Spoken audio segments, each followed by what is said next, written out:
इस वीडियो के बाद आप स्ट्रिंग्स को एक्सप्लेन कर पाएंगे, स्ट्रिंग को डिफाइन कर पाएंगे, टेम्पलेट लिटरल्स को एक्सप्लेन और यूज कर पाएंगे और स्ट्रिंग्स को एज ऑब्जेक्ट्स एक्सप्लेन कर पाएंगे। Welcome to another exciting topic, strings. This topic is going to be a piece of cake based on the challenges we have taken up so far in this training. अगर आपको याद हो तो PHP module के topic 6 में हम already strings को detail में डिस्कस कर चुके हैं। तो इस वीडियो में पहले हम क्विकली ब्रश अप करेंगे कि स्ट्रिंग्स क्या होते हैं और उन्हें कैसे डिफाइन करते हैं, और बाद में हम देखेंगे कि how they are different in JavaScript from what we have learned in PHP, और हम कुछ और रिलेटेड कॉन्सेप्ट्स को भी पढ़ेंगे। Let's get started. जब भी हम किसी वेबसाइट या ब्लॉग को ओपन करते हैं तो हम यूजुअली किस चीज को सबसे पहले यूज करते हैं? पहली चीज जो हमारी अटेंशन को अट्रैक्ट करती है, and I think you will also agree, वो वेबसाइट पर डिस्प्लेड टेक्स्ट होता है जो हमें वेबसाइट के बारे में बताता है और कुछ रेलेवेंट इन्फॉर्मेशन भी प्रोवाइड करता है। तो जो भी टेक्स्ट वेबसाइट पर दिखता है या फिर वेबसाइट पर डिस्प्ले होता है वो स्ट्रिंग होता है। लेमैन टर्म्स में स्ट्रिंग का मतलब होता है कोई भी टेक्स्ट या स्ट्रिंग ऑफ कैरेक्टर्स। अगर हम नंबर्स या अल्फाबेट्स या अल्फा न्यूमेरिक्स के बारे में बात करें तो ये सब स्ट्रिंग्स हैं, और स्ट्रिंग को डिफाइन करने के लिए उन्हें हमेशा कोट्स के अंदर इंक्लोज किया जाता है। हम सिंगल या डबल कोट्स का यूज कर सकते हैं और ये एंटायरली हम पर डिपेंड करता है कि हमें क्या यूज करना है, पर मेक श्योर कि आप उसे यूज करने में कंसिस्टेंट हो। इसका मतलब है कि हमें स्ट्रिंग को डिफाइन करने के लिए एक पर्टिकुलर टाइप के कोड को ही यूज करना चाहिए। अगर हम सिंगल और डबल कोड को मिक्स कर देंगे तो कोड एरर थ्रो करेगा। PHP की तरह हम एस्केप सीक्वेंसेस को यूज करके स्पेशल कैरेक्टर से स्पेशल मीनिंग को रिमूव कर सकते हैं। क्या आपको ये कोड याद है जिसे हमने PHP में एग्जीक्यूट किया था? अगर आपको याद नहीं है तो let me quickly help you revise कि हमने इस केस में क्या किया था। यहाँ पर हम एको स्टेटमेंट में एस्केप सीक्वेंस को यूज करके जो नेम को डबल कोट्स में प्रिंट कर पाए थे। एस्केप सीक्वेंसेस ने डबल कोट्स के स्पेशल मीनिंग को रिमूव कर दिया था, जिसकी वजह से हम डबल कोट्स के अंदर जो नेम को प्रिंट कर पाए थे। सिमिलरली जावास्क्रिप्ट में अगर हमें किसी स्पेशल कैरेक्टर से स्पेशल मीनिंग को रिमूव करना है तो हम उसके लिए एस्केप सीक्वेंसेस को यूज कर सकते हैं। अब चलिए नेक्स्ट कॉन्सेप्ट कंकैटेनेशन पर चलते हैं। सिंपल टर्म्स में कंकैटेनेशन या कंकैटनेट का मतलब होता है टू लिंक और जॉइन टुगेदर। जावास्क्रिप्ट में हम स्ट्रिंग्स को कंकैटनेट करने के लिए स्ट्रिंग कंकैटनेशन ऑपरेटर को यूज करते हैं, जिसे प्लस साइन से डिनोट किया जाता है। Let me show you how it is done. Let's say हमारे पास ए वेरिएबल है जिसके लिए स्ट्रिंग है इंडिया वॉन, और एक और वेरिएबल बी है जिसकी स्ट्रिंग वैल्यू है द मैच। अब हमें इन दोनों स्ट्रिंग्स को कंकैटनेट करना है जिससे एक मीनिंगफुल सेंटेंस बन जाए।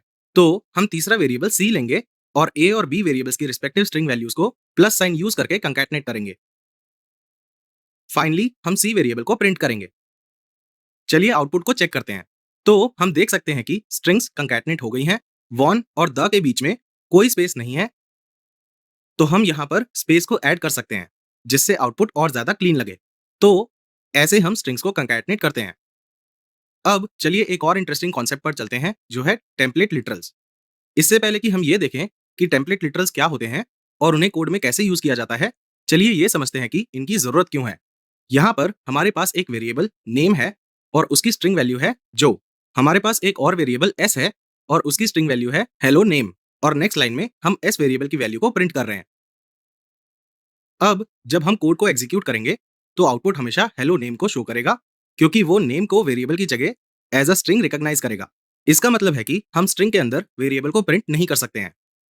So here comes template literals in picture. Template literals वो स्ट्रिंग्स होती हैं जो बैकटिक से एंक्लोज होती हैं। आप अपने कीबोर्ड में बैकटिक सिंबल को टैब की के ऊपर देख सकते हैं। इसकी हेल्प से हम स्ट्रिंग के अंदर वेरिएबल प्रिंट कर सकते हैं। वापस अपने कोड पर आते हैं। जैसा कि हमने कहा था, टेम्पलेट लिटरल्स वो स्ट्रिंग्स होते हैं जो बैकटिक से एंक्लोज होते हैं। तो यहाँ पर हम इस स्ट्रिंग को बैकटिक यूज करके एंक्लोज करेंगे, जिससे ये टेम्पलेट लिटरल बन जाएगा। नेक्स्ट, स्ट्रिंग के अंदर वेरिएबल को प्रिंट करने के लिए हम टेम्पलेट लिटरल्स के अंदर डॉलर साइन को यूज करते हैं, followed by open and close curly braces. In curly braces के अंदर हम उस वेरिएबल को ऐड करते हैं जिसकी वैल्यू को हमें रिप्लेस करना है, जो हमारे केस में नेम है। तो हम डॉलर साइन के बाद नेम को कर्ली ब्रेसेस के अंदर ऐड करेंगे। चलिए कोड को दोबारा रन करते हैं।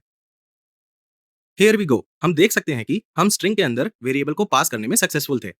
टेम्पलेट लिटरल्स की बहुत सारी एप्लीकेशंस हैं, पर क्योंकि ये एक बिगिनर लेवल ट्रेनिंग है तो हम अभी इसे इतना ही पढ़ेंगे। लास्टली इस वीडियो में हम डिस्कस करेंगे strings as objects. Like in the case of arrays, JavaScript में हम स्ट्रिंग्स को ऑब्जेक्ट्स की तरह भी डिफाइन कर सकते हैं। सिंटेक्स सिंपल है। हम जैसे न्यू ऑब्जेक्ट को क्रिएट करते हैं वैसे ही हम स्ट्रिंग को डिफाइन करते हैं और स्ट्रिंग की वैल्यू को आर्ग्यूमेंट्स की तरह पास करते हैं। यहाँ पर ऑब्जेक्ट कीवर्ड की जगह हमारे पास स्ट्रिंग कीवर्ड है, जिसका मतलब है कि स्ट्रिंग नाम का कोई क्लास या फंक्शन कंस्ट्रक्टर होना चाहिए। इसका मतलब ये भी है कि स्ट्रिंग टाइप के सारे ऑब्जेक्ट्स में including str in this case कुछ स्पेसिफिक प्रॉपर्टीज या मेथड्स होते हैं। स्पीकिंग ऑफ प्रॉपर्टीज, हमारे पास एक लेंथ प्रॉपर्टी है जो स्ट्रिंग टाइप के हर ऑब्जेक्ट में प्रेजेंट होती है। जैसे कि इसका नाम सजेस्ट कर रहा है, लेंथ प्रॉपर्टी हमें स्ट्रिंग की लेंथ को जानने में हेल्प करती है। हम इसे समझने के लिए सबसे इजी एग्जांपल लेंगे। वी हैव अ वेरिएबल जिसकी स्ट्रिंग वैल्यू है हेलो वर्ल्ड। तो अगर हमें इस स्ट्रिंग की लेंथ जाननी है तो प्रिंट स्टेटमेंट में हम लेंथ कीवर्ड को यूज करेंगे और साथ में उस वेरिएबल को ऐड करेंगे जो स्ट्रिंग वैल्यू को होल्ड कर रहा है और उनके बीच में डॉट ऐड करेंगे। क्या आप इस स्ट्रिंग की लेंथ को गेस कर सकते हैं? अगर आपने इसे 12 कैलकुलेट किया है तो यू आर राइट। तो स्ट्रिंग हेलो की लेंथ है 5, फिर एक सिंगल स्पेस है जिसका मतलब है 1 लेंथ, फिर वर्ल्ड के लिए 5 लेंथ है और एक्सक्लेमेशन मार्क के लिए 1 लेंथ, जिससे टोटल लेंथ हो जाएगी 12। आप नोट करिए कि अगर हमें स्ट्रिंग की लेंथ को कैलकुलेट करना है तो उसकी लेंथ में स्पेसेस और स्पेशल सिंबल्स भी इंक्लूड होते हैं। इस पर बेस्ड आपके लिए एक फन एक्सरसाइज है। हैरी पॉटर मूवी के इस फेमस स्पेल की स्ट्रिंग लेंथ को कैलकुलेट करिए। आप वीडियो के नीचे से स्ट्रिंग नेम को कॉपी कर सकते हैं। With this we have come to the end of this video. Up next is an exercise.